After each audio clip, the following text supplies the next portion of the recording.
know what I want to talk about? I think it's really funny now, especially because a lot of free-to-air TV shows aren't making reality TV anymore. Like The Bachelor's been postponed, and like filming of all these shows now is not going ahead, which is many people would be rejoicing that there may be one less season of this shit that goes to air. But me, mainly. Yeah, and also a significant portion of the population, I think. Yeah. But there's a few people like me who have been craving the need to watch complete strangers try and fuck each other on camera. And Netflix have been filling that void of late. They have entered their reality TV game in such a strong way. They've got two shows. They've got Too Hot to Handle as like the trending show at the moment. I think it's number one in Australia on Netflix. Like out of all the content that people like they fund themselves, like there was a Chris Hemsworth movie called Extraction. Looks really cool. There was like all these great blockbuster films that are being put out on Netflix, and the number one show currently in the country is the concept of the show is it's like a bunch of really hot people on an island or in a villa, and there's like a kiddie prize at the end, I think of $100,000. But whenever I think it's called kids. Like a kitty, like they call it like a kitty. Oh, okay. I thought they were going to Epstein's Island. No, that would be a different show. That would be also probably called. No, actually, no, I'm not going to say that. Never mind. Let's move on.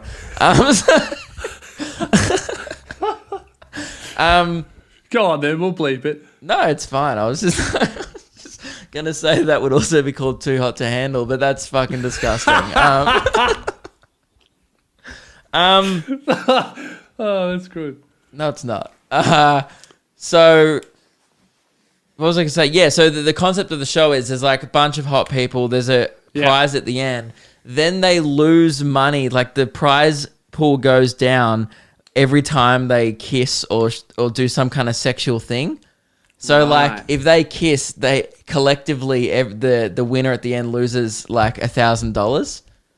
So like there's a bunch of drama. How long are they there for? I don't know. I haven't started. Like I've only like watched bits and pieces yet because I want to do a video on it. But it seems like one of the best concepts for a trash reality TV show in a long time.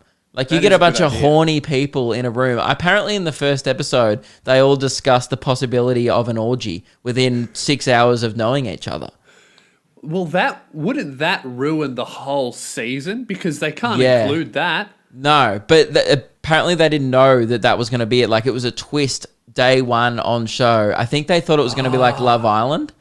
The contestants didn't know, and then they all get in there, and then they're just told, like, oh, by the way, you're not allowed to kiss each other or fuck. That's smart because Love Island is all about hooking up. So they would be going in being like, I'm going to be hot and I'm going to hook up with hot people. This is going to be great. And then they're told they're not allowed to do that. That's genius. It's unbelievable. And there's also one kind of a bit more like Married at First Sight called Love is Blind. Have you heard about this one? I've heard about it. I watched the whole season. The first episode's actually pretty interesting. So it's like people...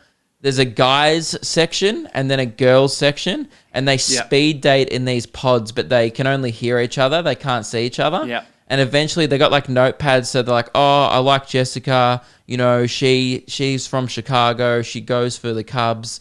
And, you know, so they write down little things that they know about each people. And eventually they kind of all couple up and they end up proposing to each other without ever seeing each other. Fuck. But it's like, I thought it was like Married at First Sight where it's like not a real wedding. It's America does it for real. Dude, Australia doesn't fuck around. Like The Bachelor with America, they really get married. It's a for real wedding. It's legally binding. It's not like a Vegas wedding. It's fucked up. Dude, America doesn't fuck around with that shit. Like even the most vacuous people in Australia are still going, yeah, but I'm not actually going to get married. In America, they're like, fucking oath I am. It's fucking bizarre watching these shitty shows. Like the people on them...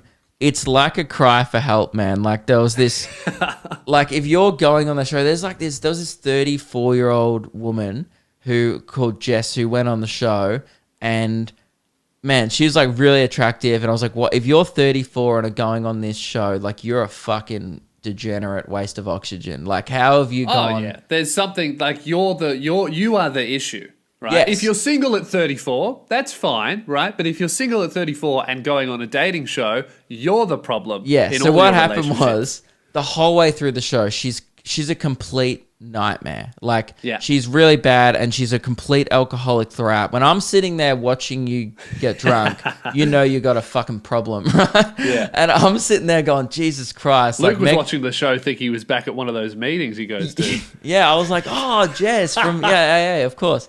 I was like, it's good to see where she's going. You know, has it not improved, dude?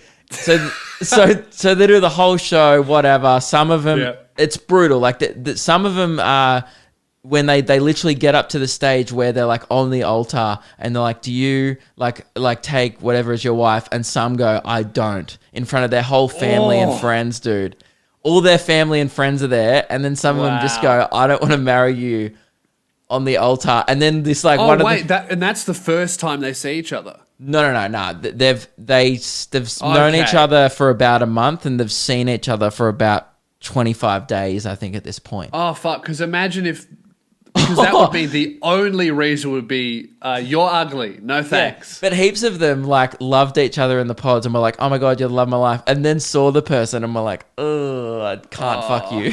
Brutal. That sucks. So there's this girl that's like a full alcoholic the whole time, and she tries to hit on someone else's partner. She realized she's coupled up with the wrong guy. She actually loved this other guy. So then the show finishes. Then the last episode is a 1 year on reunion special. Right? So this show's filmed a year ago. They're gone, where are you now? Are you currently single? Are you in a relationship?